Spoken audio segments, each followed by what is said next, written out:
हरे कृष्णा। तो श्रीमद् भागवतम हम स्कंध 3 अध्याय 29 पढ़ रहे हैं। आज हम स्कंध 3 अध्याय 29 के श्लोक नंबर 24 से प्रारंभ करने जा रहे हैं। श्लोक नंबर 24। अहमुच्चावचैर्दद्वे क्रियायुत्पन्नया नघे नैवा तुष्येर्चितुर्चायं भूतग्रामावमानिनः।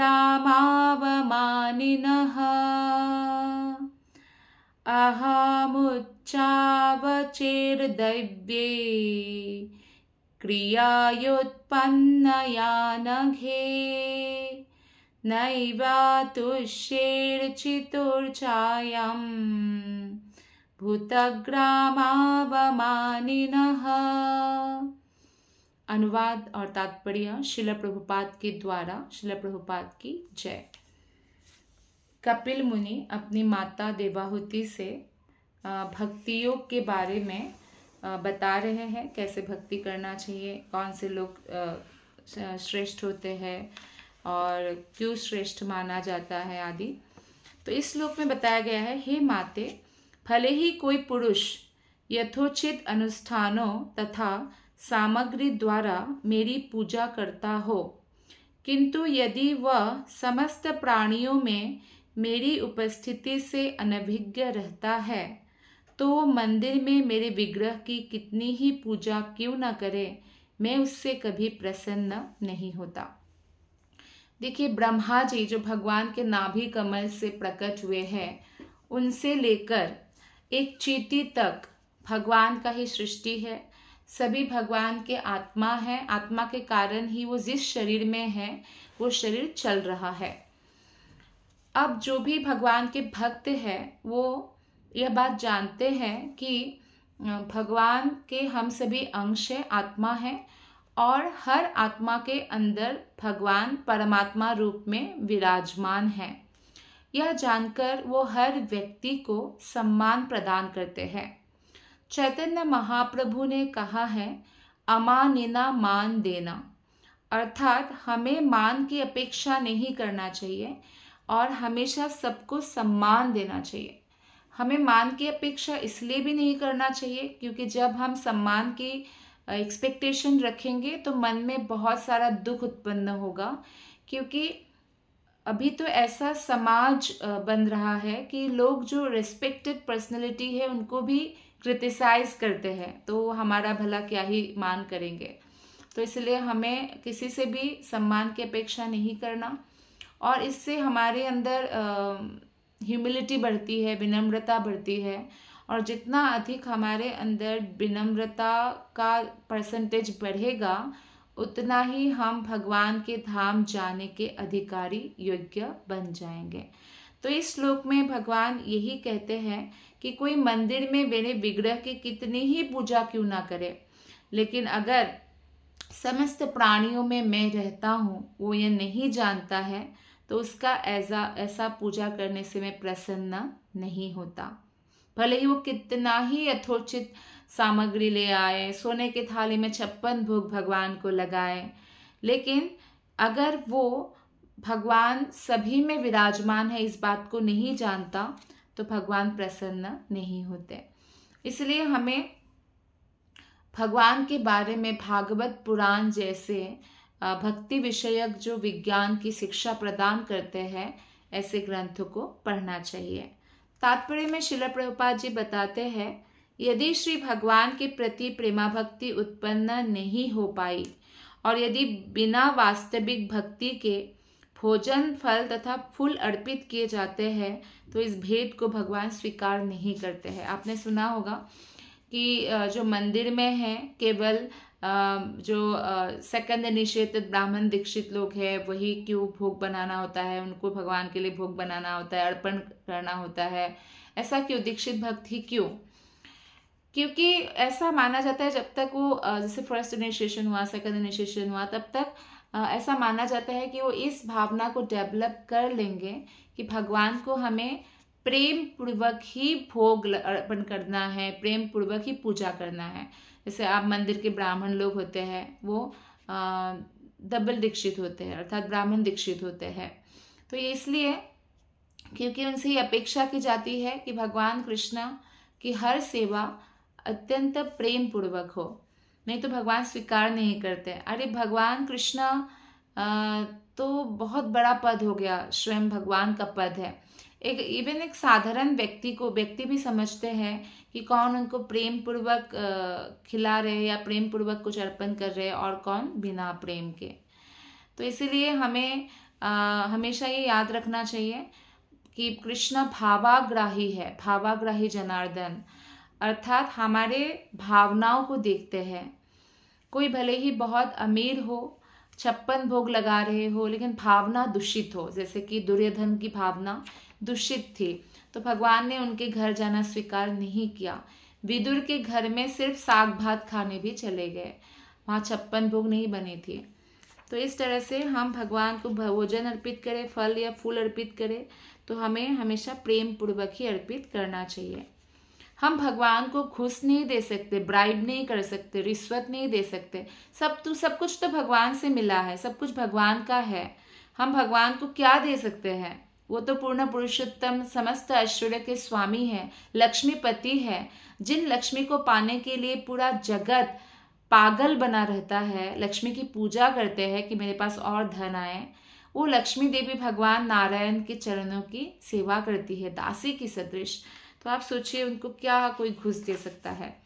क्योंकि भगवान को कोई चीज़ का अभाव नहीं है। जैसे ब्राइब कब होता है? जैसे लालच के कारण ब्राइब होते हैं ना इस भौतिक संसार में। भले ही अभाव ना हो तो भी व्यक्ति एक्स्ट्रा ब्लैक मनी ले लेते हैं, किस लिए? लालच के कारण। भगवान के अंदर ये सब विकार नहीं पाया जाता है। चूंकि वे स्वयं संपूर्ण है, तो फिर हम उन्हें क्या भेंट करेंगे? हम केवल अपना प्रेम तथा अपनी कृतज्ञता प्रकट करने हेतु उन्हें कुछ अर्पित करते हैं। यह कृतज्ञता तथा ईश्वर प्रेम शुद्ध भक्त द्वारा ही प्रकट होता है, जो जानता है कि भगवान प्रत्येक प्राणी में निवास करते हैं। एक्चुअली जब हमें भगवान के प्रति प्रेम डेवलप होगा, तो क्योंकि भगवान के सभी अंश है, समस्त प्राणियों के प्रति भी प्रेम डेवलप हो जाएगा। इसलिए आपने साधु संत को देखा है जो बहुत या गुरु महाराज लोगों को, जो लोग भक्ति के उच्च पद पर स्थापित अपने आप को कर चुके हैं, या बहुत लोग भगवान के धाम से ही हमारे उद्धार के लिए आए हैं, तो वो कभी भी भेदभाव नहीं बरतते, यानी सबको इक्वली भगवान का नाम वितरित करते हैं, भगवान की शिक्षा वितरित करते हैं। तो भक्त को श्री भगवान की पूजा करनी चाहिए, अपने सहधर्मियों के साथ मित्र भाव बरतना चाहिए। सहधर्मी मतलब जो भक्तगण हैं, जो उनके जैसा ही भगवान से प्रेम करने वाले हैं, उनसे मित्रता करनी चाहिए। और जिसको भगवान के बारे में नहीं मालूम है पर श्रद्धा रखते हैं, उनके प्रति दयालु होना चाहिए। अज्ञानी जीवों को अगर कृपा दिखाना है तो भक्त को प्रसाद वितरण करना चाहिए।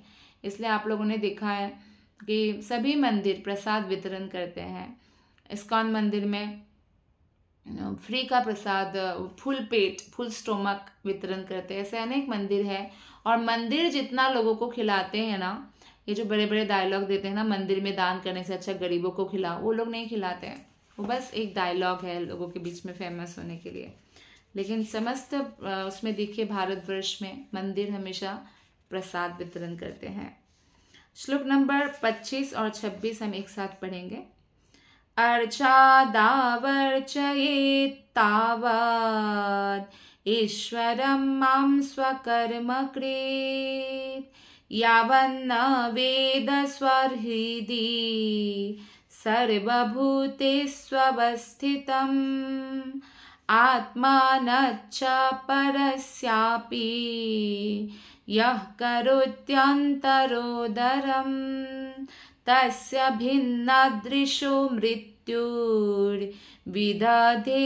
भयमुल्बणम्।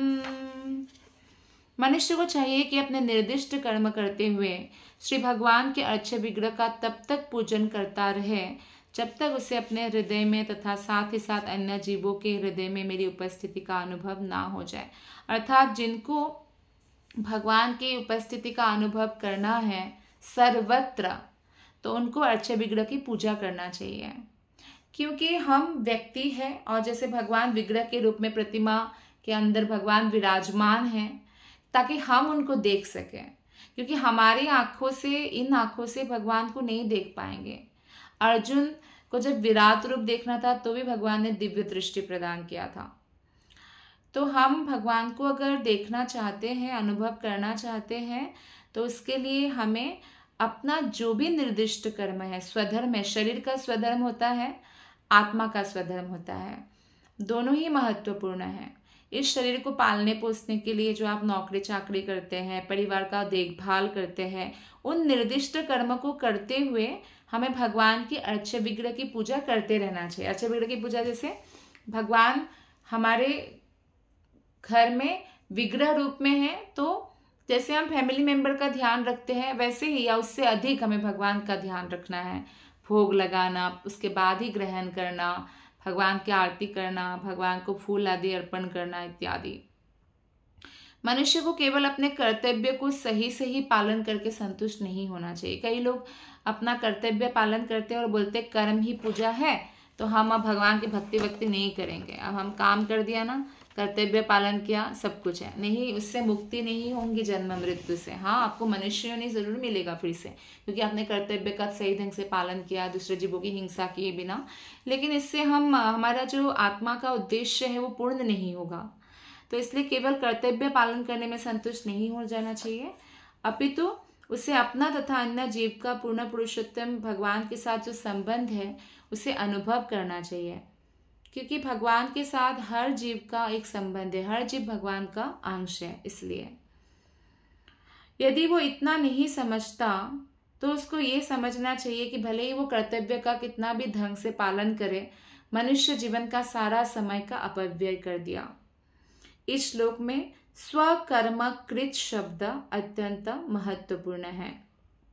स्वकर्म कृत का अर्थ है ऐसा व्यक्ति जो अपने निर्दिष्ट कर्मों को पूरा करने में लगा है। ऐसा नहीं है कि कोई भगवान की भक्ति का बहाना लगाए और अपने कर्तव्य का पालन ना करे। जैसे फॉर एग्जाम्पल एक पुरुष को बाहर नौकरी करने जाते तो बहुत टेंशन है या बहुत परिश्रम है, तो भक्ति का बहाना दे दिया, घर बार छोड़ दिया, परिवार को छोड़ दिया, बच्चे को नहीं पालना, ना पत्नी को पालना, इस कष्ट के कारण उन्होंने क्या क्या भक्ति का बहाना दिया। ये मैच्योर्ड भक्ति नहीं है। तो मैच्योर्ड पहले बनना होगा ना, निर्दिष्ट कर्म करते हुए भक्ति करके। तो इसीलिए यहाँ प्रभुपाद जी लिखते हैं कि ऐसा नहीं है कि जो श्री भगवान का भक्त बन जाता है अथवा भक्तिमय सेवा करता है उसे अपना निर्दिष्ट कर्म बंद कर देना चाहिए। ऐसा नहीं है। किसी को भक्ति के बहाने अकर्मण्य नहीं बनना चाहिए। अकर्मण्य मीन्स आलसी, काम नहीं करना, भक्ति का बहाना देकर ऐसा नहीं करना। उसे निर्दिष्ट कर्मों के अनुसार भक्ति संपन्न करनी है। और अगर भक्ति में मैच्योर हुए बिना कोई ऐसे ही कर्मों को त्याग देते हैं भक्ति का बहाना लेके, तो उसको भी पाप लगता है।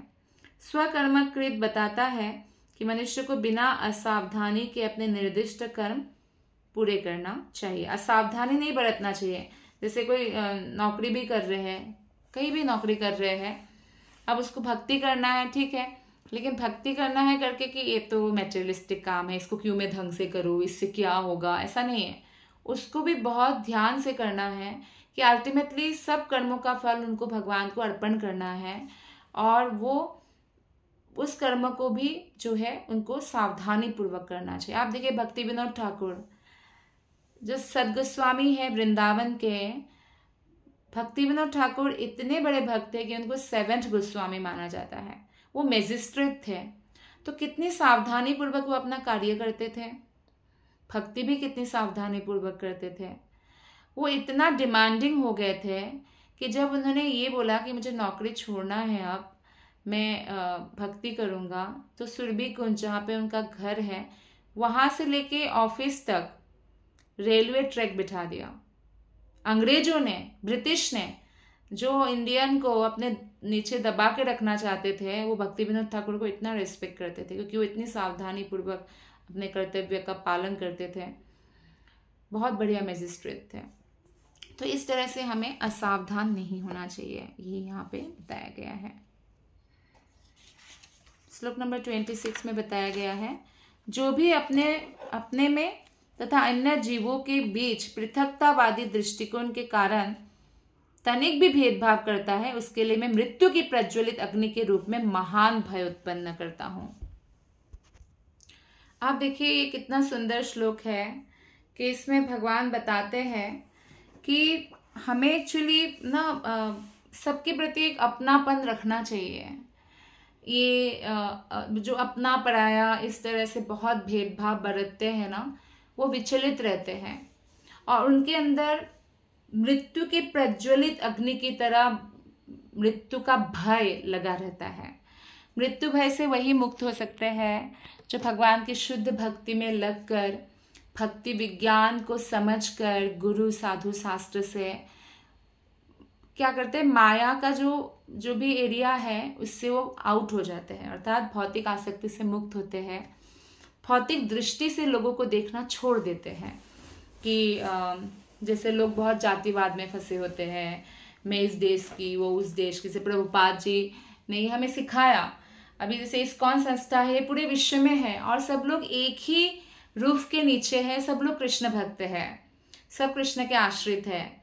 तो अगर हम ऐसे देखने लगे कि अरे ये तो इंडियन नहीं है, ये तो उस कंट्री के है, उस कंट्री के हैं, ये इस जाति के है, उस जाति के हैं, फिर वो एकता नहीं हो पाएगी। जब तक हमारे मन में ये भाव रहेगा ना कि पृथकता का भाव, हम इनसे अलग है। आप देखिए भारत में जितनी भी जाति है, हर जाति अपने आप को श्रेष्ठ मानते हैं दूसरों से, और बहुत सारे ऐसे लोग हैं जो दूसरे जाति को नीचा दिखाते हैं कि ये लोग तो ऐसे हैं वैसे हैं। तो इससे क्या बढ़ रहा है, मृत्यु का भय हमारे अंदर बढ़ जाएगा, हमें पता भी नहीं चलेगा।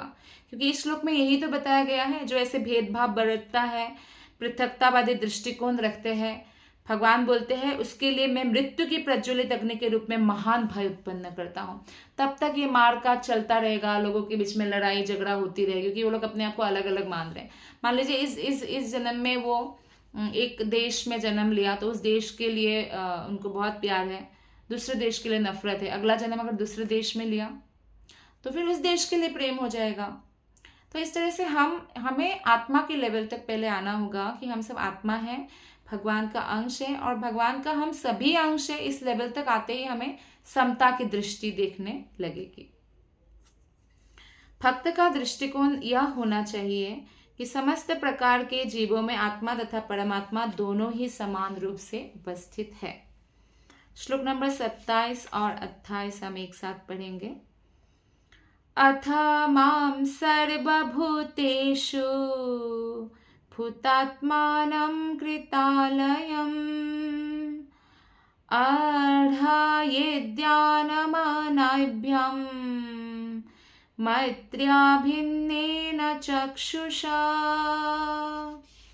जीवः श्रेष्ठाय जीवानां ततः प्राणाभृतः शुभे ततः सचित्ता प्रवरः ततश्चेन्द्रियवृत्तयः। अनुवाद और तात्पर्य श्रील प्रभुपाद की द्वारा, श्रील प्रभुपाद की जय। अतः दान तथा सत्कार के साथ साथ मैत्रीपूर्ण आचरण से तथा सभी पर एक सी दृष्टि रखते हुए मनुष्य को मेरी पूजा करनी चाहिए, क्योंकि मैं सभी प्राणियों में उनके आत्मा के रूप में निवास करता हूँ। अर्थात हमें हमेशा दूसरे व्यक्तियों के प्रति सद्भावना रखना है और उनको दान सत्कार और मैत्रीपूर्ण आचरण रखना चाहिए सभी के प्रति। और ये याद रखना चाहिए कि सभी के अंदर भगवान निवास कर रहे हैं। लेकिन कई बार क्या होता है ना, सभी के अंदर भगवान निवास कर रहे हैं तो इस श्लोक को ही जो मायावादी है वो ऐसे एक्सप्लेन करेंगे कि सब भगवान के बराबर है ऐसे। तो ये कतई सही नहीं है कि कोई आत्मा परमात्मा बन सकते हैं। आत्मा का अपना व्यक्तित्व है, परमात्मा का अपना व्यक्तित्व है। वो दोनों एक है गुण में, क्योंकि बाप से बेटा निकला है, अर्थात परम पिता से हम लोग निकले हैं, लेकिन परिमाण में हम इक्वल नहीं हैं। तो हमें इस बात को समझना होगा। कभी कभी निर्विशेषवादी एक दीन व्यष्टि आत्मा को दरिद्र नारायण के रूप में मान लेते। दरिद्र नारायण, अरे ये दरिद्र है, पर नारायण, दरिद्र नारायण के रूप में पूजा करते हैं। जिसका अर्थ क्या हुआ कि क्या पूर्ण पुरुषोत्तम भगवान नारायण दरिद्र हो गए? वो तो लक्ष्मीपति है। ये विरोधाभास है, प्रभुपाद लिखते हैं, क्योंकि पूर्ण पुरुषोत्तम भगवान सभी ऐश्वर्य से परिपूर्ण है, इसलिए नारायण कभी दरिद्र नहीं हो सकते। इसलिए दरिद्र नारायण नहीं, और आत्मा कभी नारायण नहीं हो सकते। आत्मा आत्मा ही रहेगा, परमात्मा परमात्मा ही रहेंगे। तो इसलिए हम भगवान को कभी भी ऐसा निम्न व्यक्ति नहीं मान सकते हैं कि हम दान दे सकते हैं भगवान को। एक्चुअली हम जब मंदिर में दान देते हैं, इससे हमारा कल्याण होता है। कई बार दान देने वाला अपने आप में फूल जाता है कि हम देखो इतना दान दिया। दान देना अपना कर्तव्य मानना चाहिए, क्योंकि इससे हमारा धन की शुद्धि होती है।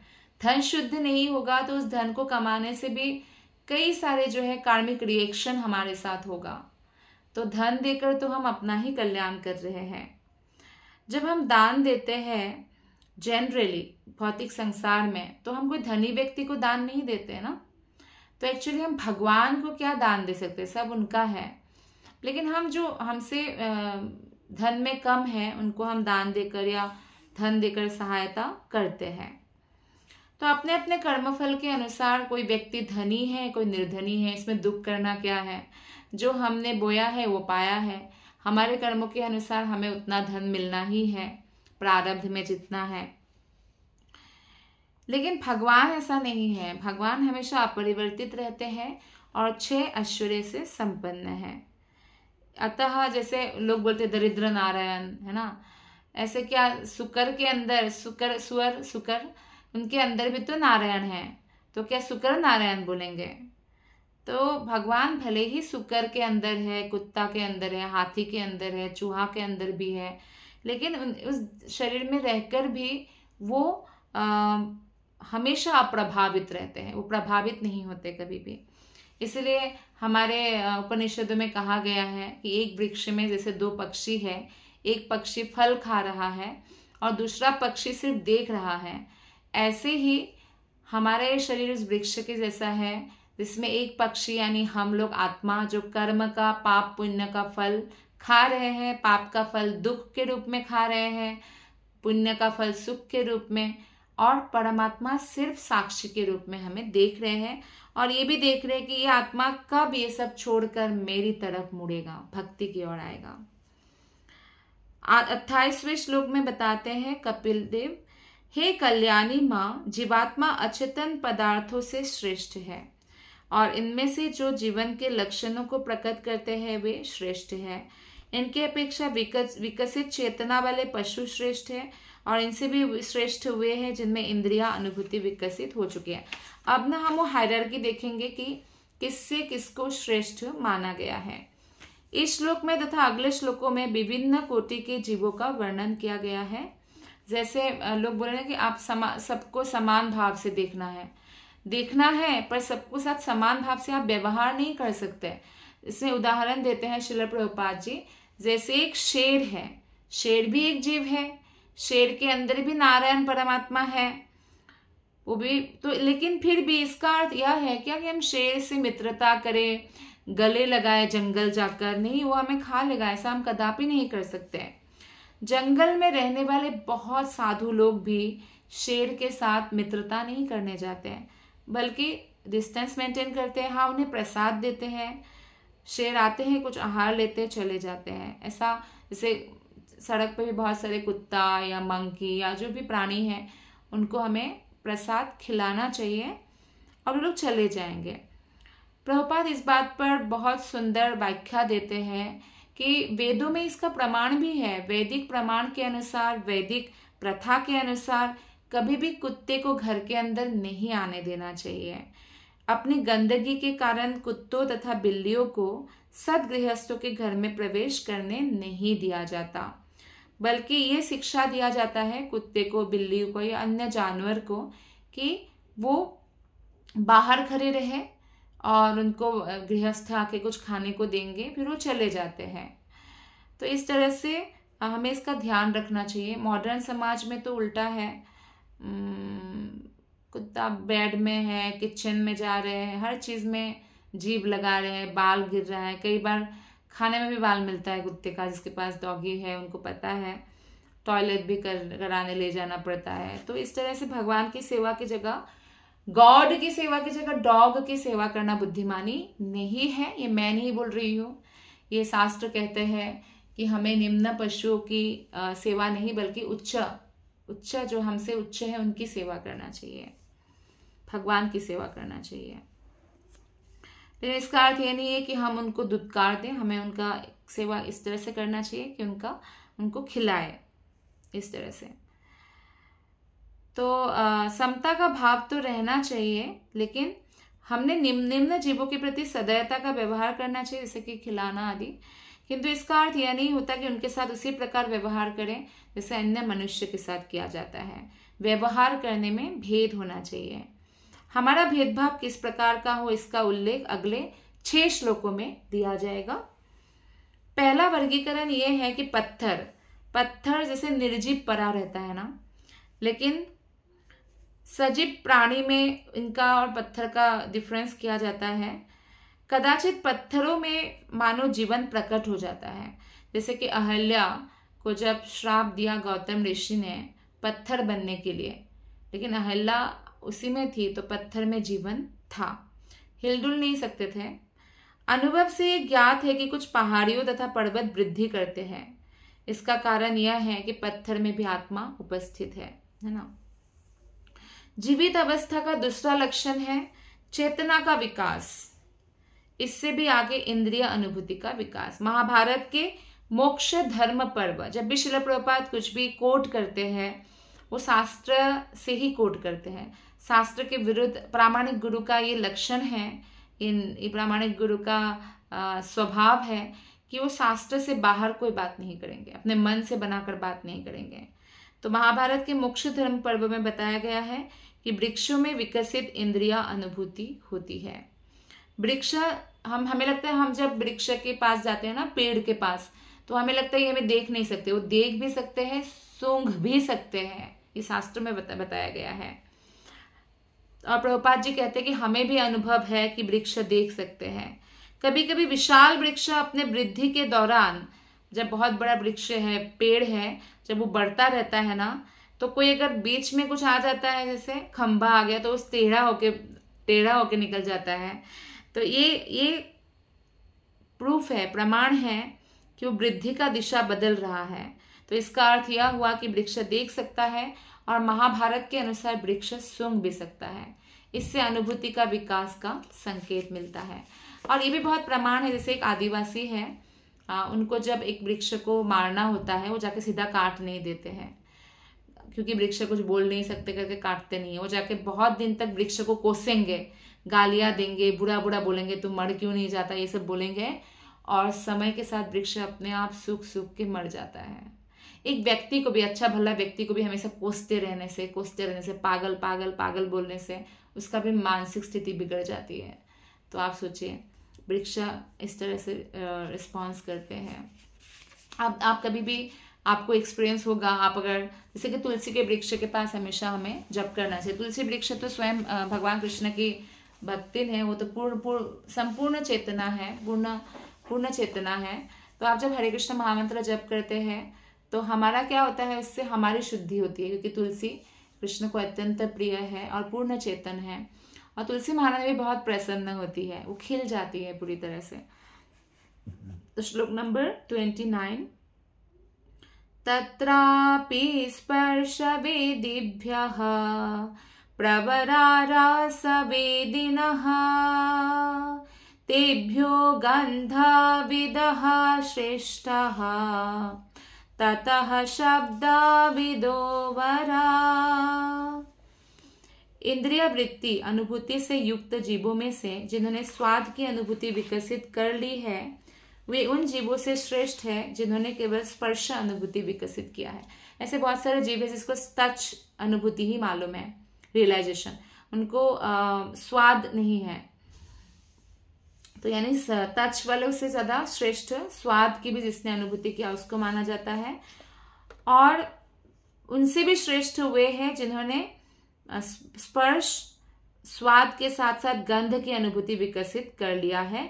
और उनसे भी श्रेष्ठ है जो श्रवण इंद्रिय का भी विकसित कर लिया है, सुनने का। यहाँ यह कहा गया है कि वृक्षों में भी विकास प्रक्रिया होती है। विभिन्न प्रकार वृक्षों में स्पर्श का अनुभव पाया जाता है। हम वृक्षों को स्पर्श करते हैं, वो अनुभव कर सकते हैं।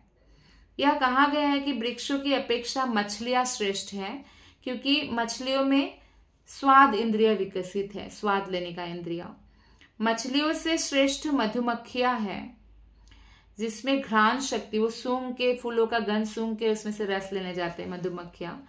और उससे भी श्रेष्ठ सर्पों को माना गया है, क्योंकि सर्प में श्रवण इंद्रिय विकसित है।